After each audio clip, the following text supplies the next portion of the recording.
Hi folks, welcome to one more episode of the Supply Chain Show. Today I'm going to talk about one of my favorite topic, which is safety, right? And as I said, I wrote a blog which I said, or a video, top 5 KPIs for the logistics, and I emphasize on safety. One of the important part of the safety in logistics is ergonomics, right? And that is the conversation we're going to have, right?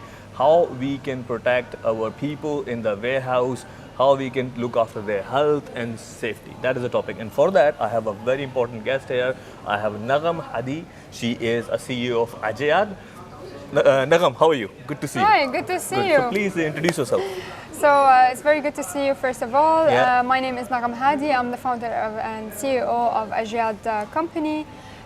Basically, I'm a pharmacist from pharmacy graduate, yes. And then I studied my Master's of Business Administration from Manchester Business School. Great. So you can say I'm combining both the health and medical background with the business as well. That's the first, folks. I've got a medical student, let's call it, a medical professional advising logistics people. So, that's what we do in our, SCMDOJO, bring people from diverse background who can help us out making things better, right? So, first of all, thank you for your time, Nagham, right? Thank you. I want to share my experience here first.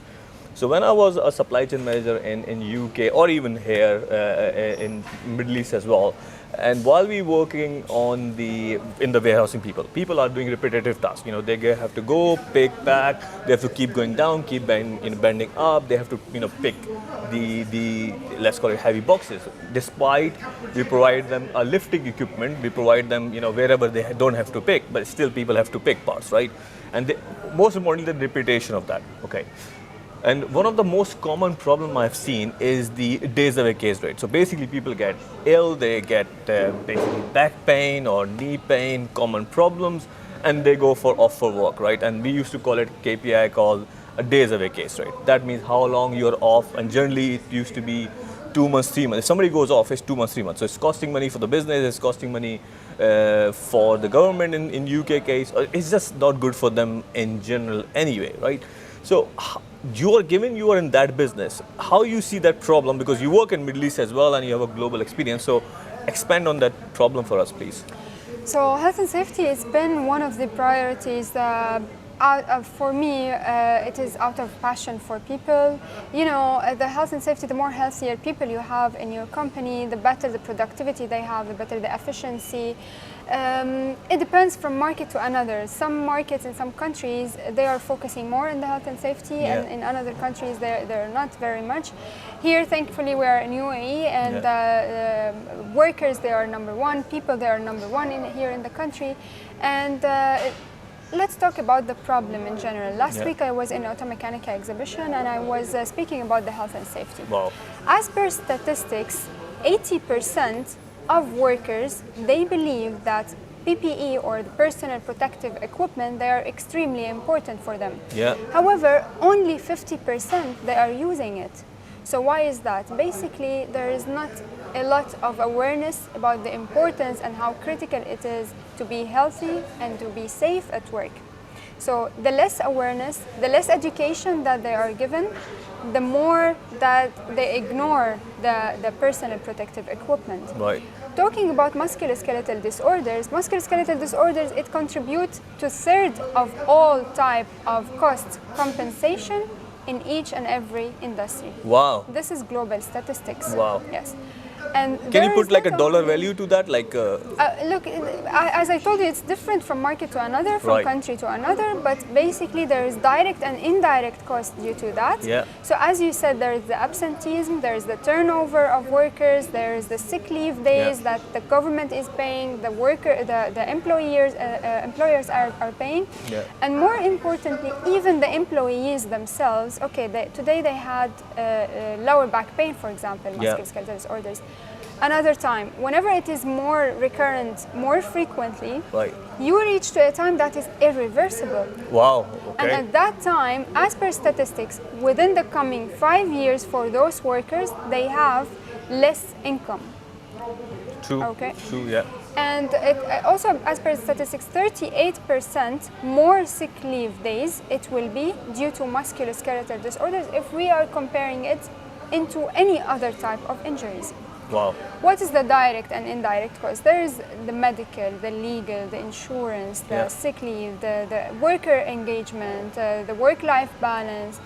I'll tell you one thing. Today, if I have a headache, I will never give you the same energy in this interview. True. Imagine if you have lower back pain and you're struggling behind the scene. The problem is that here, either they have, so workers, they have different categories, right? And we're talking about workers in logistics. Yes. They have basic insurance. Yeah. And they need, if they go to the doctor, they need to have co-payments several times, and they cannot afford it. So instead of going to the doctor, they prefer to struggle, you know, and this will definitely impact their work output. And life in general. And life in general, yes. I think you touched the whole point, which is just greater than work, really. You know, it's all about the impact to life of people, because work is work anyway. Yeah.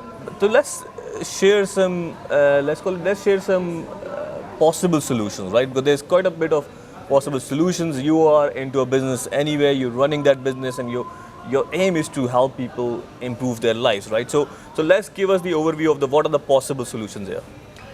There is a lot of solutions. Let's start off, as I told you, raising the awareness for both, to be honest, the employer and the employees as well. You have different categories of workers. You have different education background. You need to raise awareness, give them education about ergonomics, about the health and safety, what is the best practices, what is the impact if you are not healthy enough, if you are not safe at work, what is the impact on your life, at your work, at your income in the coming years, at your value in the market in the coming years, and also on the productivity and efficiency for those companies, and then how it will impact their revenues as well. So education is always, even in US, they do, for example, if you visit any logistic company, they do warm-up. You know, in the morning. Before they do this lifting, heavy materials, leaning forward, taking boxes left and right, up and down, you know. That's a very good point, because I play cricket, we play sports, and if you doing any, or even gym, right? If you go to gym and, you know, doing weights, the advice from any fitness consultant is like warm up, because you can't just go and do big weights, or you cannot play cricket. You got to get yourself into that. I mean, I managed supply chain people for about 12 years, and I never really realized that we should do it. That's great advice to start with. Thank you. Thank you. Other than this, there is a lot of companies, you know, the leaders in industries, they realize the long-term impact of taking care of health and safety. So they invest in some kind of softwares that maybe they are integrated with wearable sensors, that the workers now, their sensors is very small in size. You can put it on the clothes of those workers, and then it tests each and every movement and the muscle strain from each movement they're doing. And also it will show you all the data for those workers. What is the worker that is, the top workers that they're doing the best practices? Which workers that they are having more injuries, and what is the impact? Everything is given by numbers. So there is software, ergonomics that you can use also. This IoT application, right? Internet of Things, with devices talking to, creating data with people, and this is wearable basically. Great application. So if you're looking for, again, IoT application logistics, this is one. Okay, please. One of the most interesting, also it's very new in the Middle East, exoskeleton technologies. These are external wearable devices.